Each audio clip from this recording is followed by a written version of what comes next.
You are welcome to the Wednesday edition of Dominion Sport on Dominion Television, your channel of choice. I am Ali Nuruddin, and today I bring you good tidings from the world of sports. Yesterday we had actions in the UCL semi-final between Bayern Munich and PSG. It was applause from all fans and fans of football all around the world. We have updates from tennis, we have updates on the local scene, and I'm not here today only on the show. I have the queen of sport herself, Mabuba. She's here to talk sports with me on the show. Good morning, Mabuba, and how are you doing this morning? Good morning, Rodin. Thank you very much for having me. As you mentioned, we have quite a lot to unpack today on Dominion Sport edition. As you mentioned, last night we had a scintillating encounter between PSG and Bayern Munich for the semi-final of the UEFA Champions League. And I must tell you, that is one of the most scintillating matches that I've watched in the UEFA Champions League in quite a long time.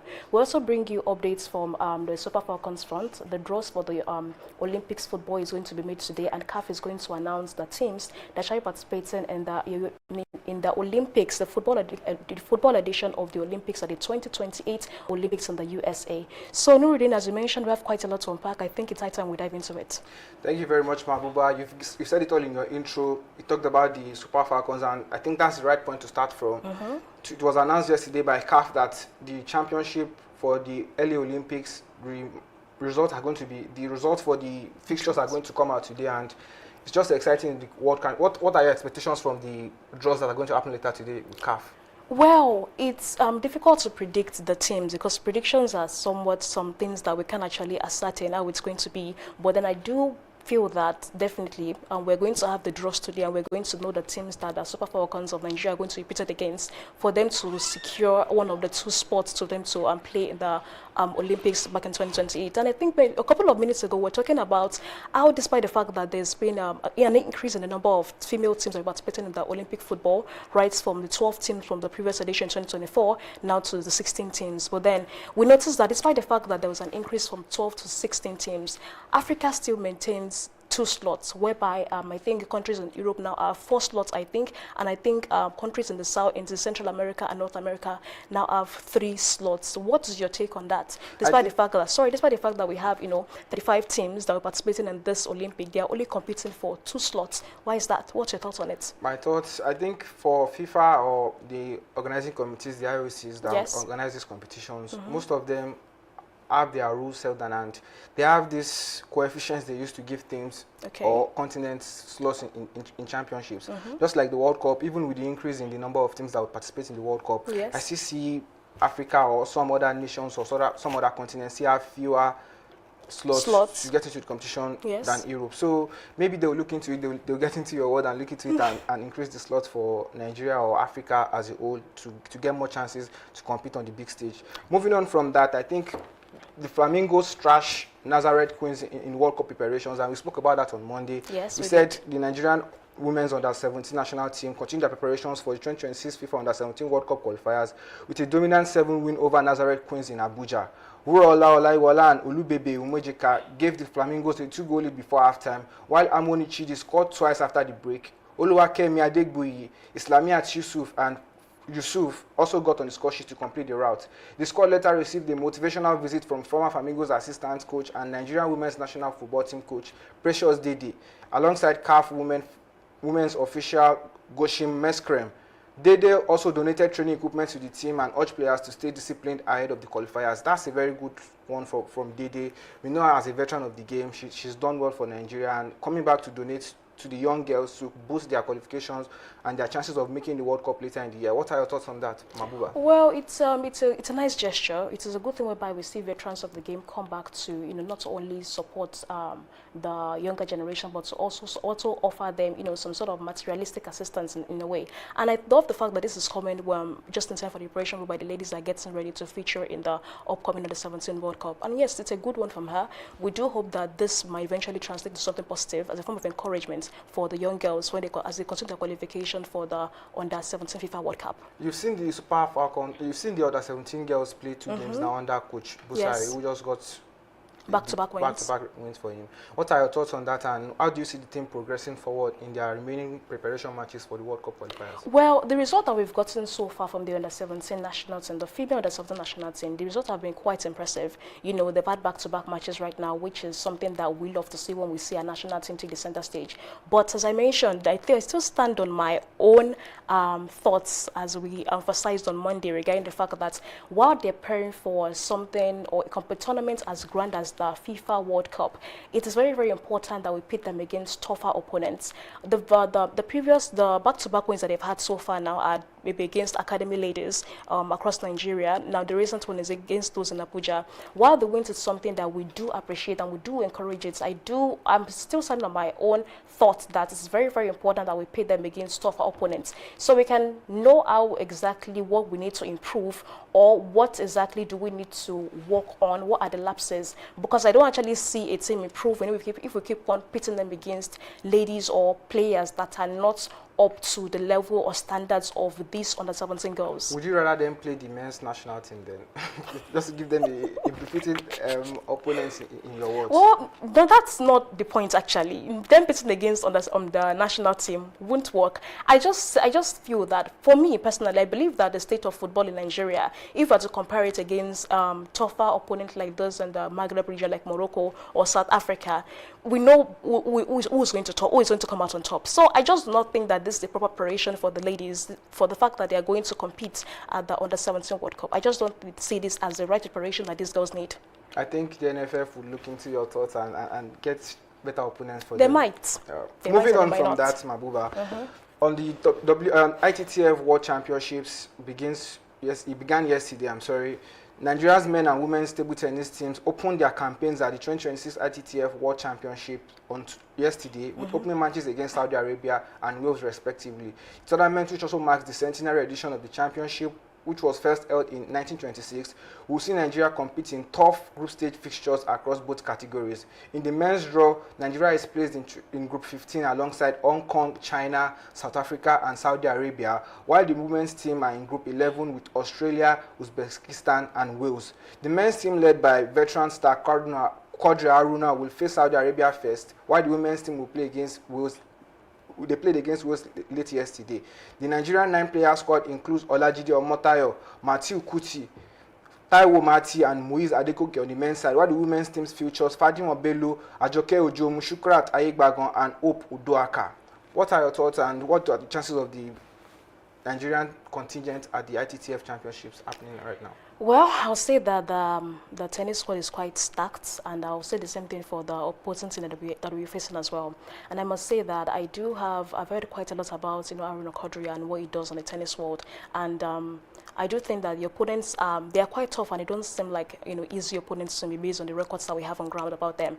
And all I can simply say is that there is a lot to play for, and I'm certain that these contingents, both the female category and the men's category, are going to go all in with their very best, and we can only hope that we see them come out with something positive, as they go against these opponents in the tennis tournament. If Tolubanimi were here, he was going to say he's tired of seeing Aaron Okodri lead the contingent. Yes. He wants Neil Stars and all. Okay, I think that boils down to the rising stars that we have in the world of tennis. I don't know, but based on the records that we have on ground, tennis is not a sport whereby Nigeria, should I say, invest in that much. We know majority of the investment goes into football and a little bit of athletics. So, although I don't think it is a bad thing to see a veteran, someone who is good and excellent as what he does, lead the national team whenever they're going in external competitions. And since he's still good, he's still playing at tough level. He brings wins for the national, for the country, and not sometimes wins, sometimes losses. But we know what the records say; they are mostly wins. So I really do not think, or I do not see it as the right thing to simply push someone aside simply because he is, based on our own perception, old. If he's still good at what he does and he keeps on bringing the wins, then why should we push him backwards simply because we want other young people to take over? If they are good enough, they have to defeat the best for them to be the best. So that's my own perception on it. Since he is good, let him play what he has, and if it's time for him to retire, we'll definitely have young ones coming up to take over from after he passes on the baton. Okay, from Abuba and the team, good luck to the team at the ITTF Championship going on, and they had their first match yesterday. Moving on from that, we move to the controversial one that happened earlier this year when CAF took the decision to award Morocco the champion, and CAS, where Senegal took the case to, they've scheduled May 7 as the airing date for the disputed AFCON final between Morocco and Senegal. The Court of Arbitration for Sport has fixed May 7 as the airing date for the high-profile dispute surrounding the final of the African Cup of Nations between Morocco and Senegal. Senegal is appealing this verdict to the CAS and has defiantly paraded the trophy, labeling the ruling unacceptable. The case has drawn widespread attention from African football community, with stakeholders eagerly awaiting CAS's final rule on the abandoned final and any potential or implications. During the hearing, CAS will examine the circumstances that led to Senegal's case and to establish the facts and deliver a binding decision that could set a precedent for similar disputes in international football. Before I go to you, Mabuba, earlier this morning we saw IFAB bring in the new rules, they sanctioned new rules yesterday, saying if you walk off the pitch or if you encourage a team to your team to walk off the pitch, you get sanctions, and that's going to start with the next World Cup coming on. So, what are your expectations from the CAS hearing that has been scheduled for May 7, and what do you think is going to come out of it? Well, we should understand that IFAB has its own rules, and CAF itself has its own rules. I would say that this whole brouhaha that is occurring within Morocco, Senegal, CAF, and entire Africa football, it could have been avoided if the referee that was involved at the final had simply just implemented the, I think, Article 82 of the CAF rulebook that simply says that if a player without the authorization of the referee walks off the pitch, that's simply a forfeit. So, assuming that he implemented that rule, we won't be here now. Morocco will be the actual winners of the 2025 AFCON. But this time around, we find ourselves here. And personally, I do think that this whole thing is, it's overdue. The whole switching of, or shall I say, withdrawal of wins from Senegal from Senegal to Morocco came up, I think, in March, and then we're having the ruling coming in May. Normally, I would have wanted this whole process of identifying what exactly went wrong, what the circumstance that could have led to the team, to Senegal being sanctioned and the win given to Morocco come up, let's say this month itself. But it's been in March. I just feel like there was a whole lot of momentum that was around when the news itself was announced. But now we're going to be hearing the ruling in May, which as football enthusiasts basically will be looking forward to see what that rule is going to turn out to be. Will Senegal will they return their title as the winners of the AFCON trophy, or will it be given to Morocco? So it's difficult to ascertain who exactly the ruling of CAF is going to favor. But I do know for certain that they're going to abide by what the rules say to determine who is going to be the actual winner of the 2025 AFCON, whether Senegal or Morocco. So I want to put you on the spot now. What do you think is going to get the airing at the end of the day? Well, if I was going to go by the rule article, no, you're not going about the rules and all now. You have to pick your own bias. Well, if I'm not going with a bias, that's why I'm saying that if CAS are going to give their ruling, they're going to do it based on the rules of the book. Article 82 of the CAF rule book simply said that if a team should walk off the pitch without the authorization of the referee, that match is considered a forfeit. Senegal walked off the pitch, although they came back. There was no rule that says that what would happen after they come back to the pitch. The fact that they walked off, even if a player or money was still on the field of play, the team walked away, because one man cannot simply play against 11 team. So if I was to go by that ruling, I'll say that Morocco should actually be the actual winners of the 2025 AFCON and not Senegal. But I know that no team would want to win a title this way. The world saw Senegal lift the trophy. The world saw Senegal receive the gold medal as the winners of the AFCON. So Senegal winning this, I feel like it just takes the flair and the excitement from it. But we're just going to wait for the ruling of CAS. But for me personally, I'll say that based on the rulings of the book, Morocco are the actual winners of the 2025 AFCON. Okay, judging by Mabuba's going by the rule of the book, she says Morocco are going to win it. She has to wait till the verdict from CAS next month, and we'll move on from that. Moving on from that, we're going to the world of tennis. We have updates for you. Eli Baptiste, the American, became the second American to defeat the world #1 in the Masters Championship after Serena Williams yesterday. She defeated Aryna Sabalenka, and she saved 6 match points against the world #1 and defending champion in the Madrid Mutua Open going on right there in Madrid. And now she's through to the semi-finals. An exciting match. She lost the first set, came back in the second set, and she saved 6 points in the decider to defeat Sabalenka. How did you take up that performance? We see, well, We know that Serena Williams is one of the top performers in the world of tennis, and we're going to see the same about Sabalenka. And I will say that the fact that we saw these two giants go head to head, and we know that when something like this happens, we'll definitely have an eventual winner. It's great to see these two sides go head to head, them competing. Serena Williams coming back from behind to eventually clinching the win, and now she's getting to the next round of the tournament, and I can only wish her all the very best. And for Sabalenka, she's the world #1 for a reason, and she's only there because she's had quite a number of wins to her name. She has quite a number of trophies to her legacy as well. So even this is a loss, she will always come back. That is one thing we know about the world #1 Sabalenka, and we can't wait to see her going back to what we know her for, which is clinching wins when she steps on the tennis court. She's going to lose about 675 points, which gives world #2 Rybakina the chance to surpass her on the world rankings when the Rome Masters come to play next week. So yes. Moving on from that, in the semi-final, as you can see displayed on your screen, Pliskova is going to face Potapova, and Kostyuk is going to play Noskova in the semi-finals of the Masters there in Madrid. On the ATP Tour, we have in Madrid. Jannik Sinner is going to play against wildcard Rafael Joda, the 18-year-old sensation who is making rounds in the world of tennis right now. Is tutored to be the next Rafael Nadal, or let's say Carlos Alcaraz, because of what he's done. He got the wildcard to play this competition, and he's going to face Jannik Sinner in the quarterfinals. Leyeka is going to play against Fields. Kasparov is going to play against Blocks, and Zverev had a very long match again to get into the quarterfinals as well, and he's going to face world #10 Koboli in the ATP Masters 1000 event going on in Bernabeu in Madrid right there. Moving on from that, we'll talk about the updates from the world of basketball. There are matches in the playoffs overnight, and some teams confirmed their places in the next round. Some teams are out of the series now, and it was exciting to see over the night. If you're a lover of basketball, you're definitely treated to for a very good one. San Antonio Spurs have advanced to the next round. New York Knicks, they clawed back and they took a 3-2 lead in the series.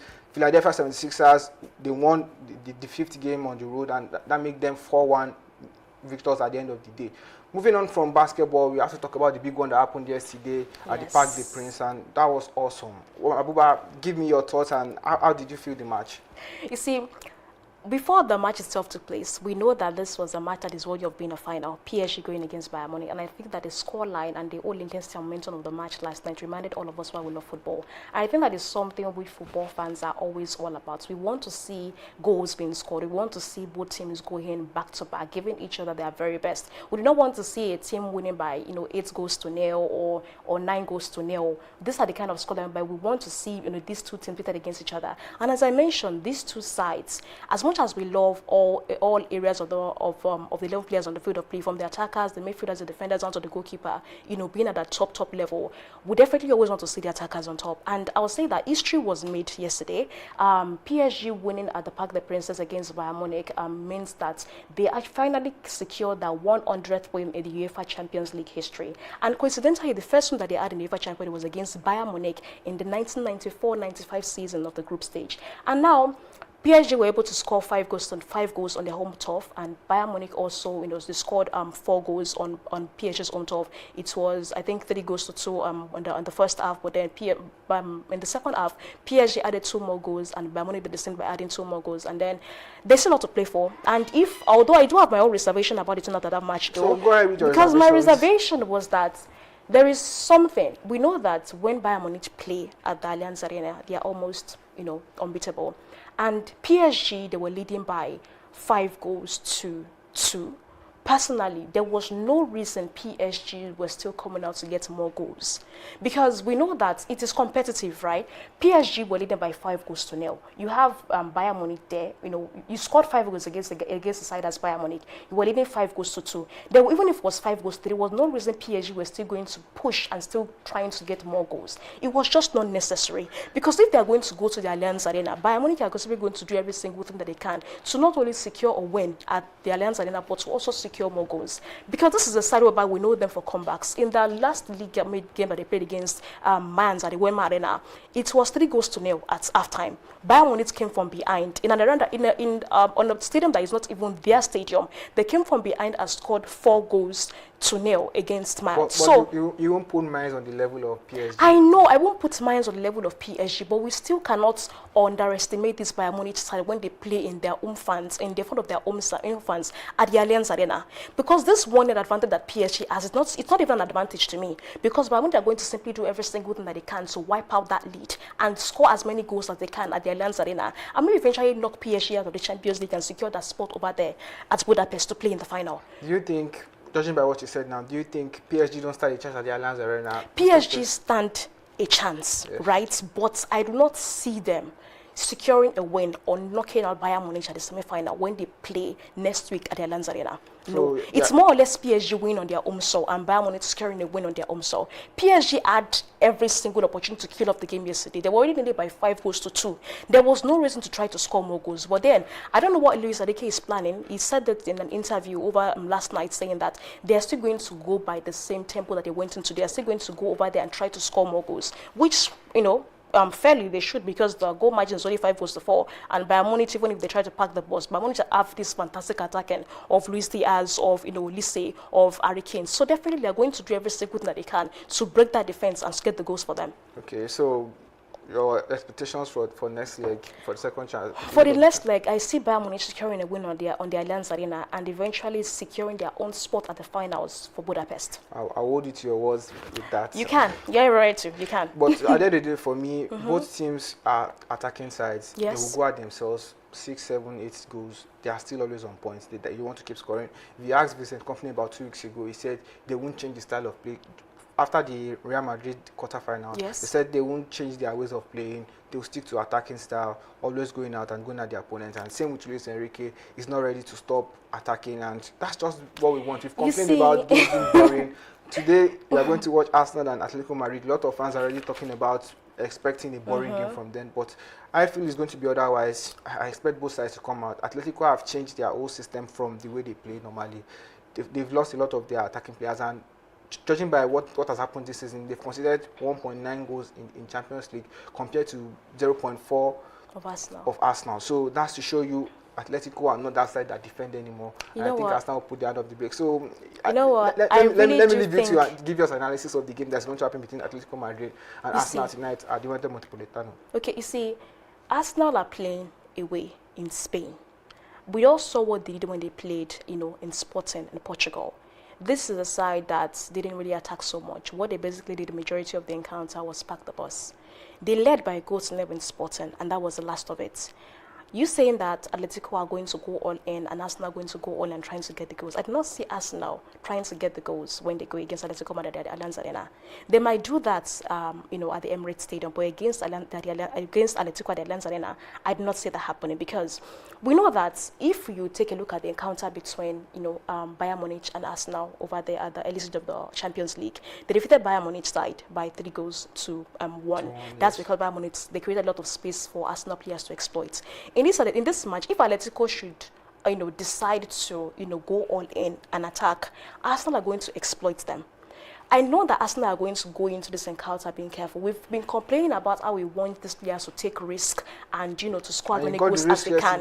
But then, about them not no. Listen, we got the risk from them yesterday, but the idea of not taking risk has been in a way working for Arsenal in the Champions League. So why on earth would they change that? If Atletico decides to fire and create the spaces, trying to score the goals, Arsenal will find a way to exploit. And once they exploit it, get the goal, they are locking up because they are the Allianz Arena. Then we can now see how they are going to structure their style of play, where they're going to steal, which there's a high chance of them even locking in and parking the bus right there at the Emirates, because if they are leading, they don't see any point of them trying to get more goals. They are simply playing not to lose. They are not playing to win. If they do not lose, and if you don't lose the match in the Champions League, we are going to the next stage. What Arsenal are simply trying to do, they are trying to play for them not to lose. If they are parking the bus and you find their matches boring, but their own target is not to entertain the fans, their own target is make sure that they secure the win, progress to the next round, and eventually secure the win happen when they go in, maybe if they finally reach the final, secure the win and finally leave that to UEFA Champions League trophy. And if they find a way to face, Bayern Munich at the final, Bayern Munich, if they do not learn from what's happened when they faced Arsenal in the election of the Champions League by them creating space, we can just see Arsenal finally lifting that UEFA Champions League cup ahead of Bayern Munich, because Bayern Munich might want to create the space, trying to go for more goals. Arsenal are going to look, and when they find a way to exploit the space that Bayern Munich created, they might just see Arsenal clinching the Champions League trophy. So right now, from your analysis, you're giving Arsenal the Champions League, or we should well, there's a chance of Arsenal, getting to the final if they can knock Atletico off. If Atletico decides to go for the attacking option, trying to create spaces for these players, if they make the mistake of creating space, Arsenal are definitely going to exploit. And once they exploit, they are locking up and packing the bus. And there's nothing Diego Simeone or his boys in Atletico would do to break that deadlock. So the road to Budapest continues tonight at the Wanda Metropolitano, right there in Spain. Atletico Madrid are hosting Arsenal, and we are all seated for that. That's all we have for you on Dominion Sport today, right here on Dominion Broadcast. We'll see you tomorrow, and thank you for joining us.